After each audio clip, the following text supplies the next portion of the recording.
Let's welcome in the senior manager, the senior vice president and portfolio manager, I should say, at Kingsview Asset Management. Mr. Paul Nolte is joining us this morning, and he's here to talk the dollar and foreign currencies. Paul, thanks for coming on.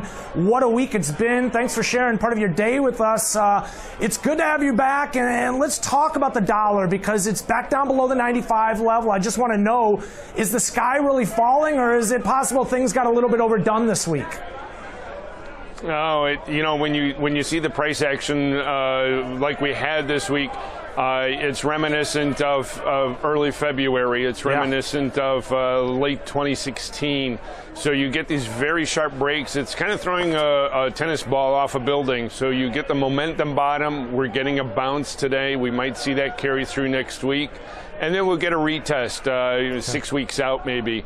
And that'll take us past the election. And then we're entering the better part of the seasonality period, certainly from November to roughly May for the equity markets.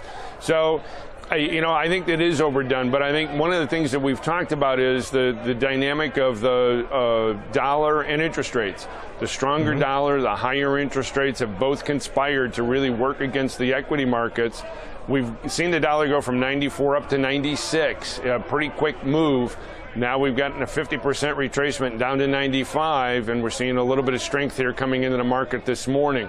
So, again, if the dollar continues to strengthen over the next few weeks or so, I think that'll give additional pressures to the equity markets here.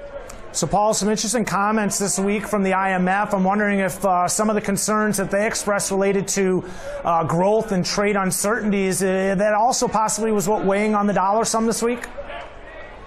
I think so. When you talk about the trade issues, you take a look at what actually has the United States done.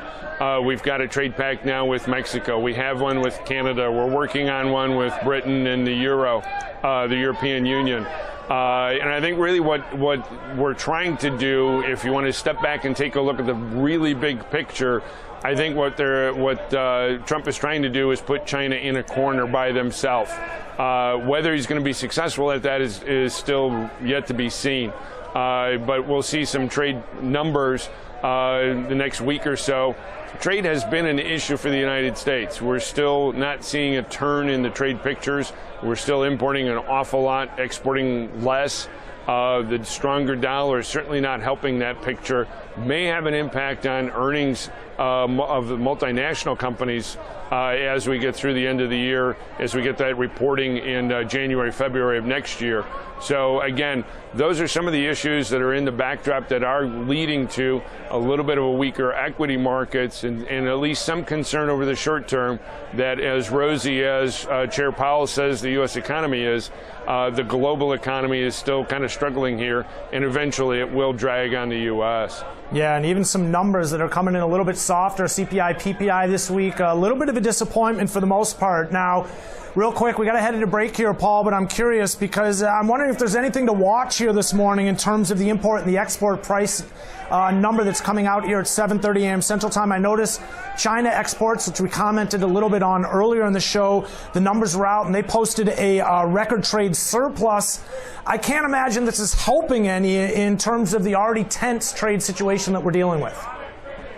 No, you're right. And that's really, I think, one of the things we'll be keeping an eye on is the pricing structure for the import-export pricing.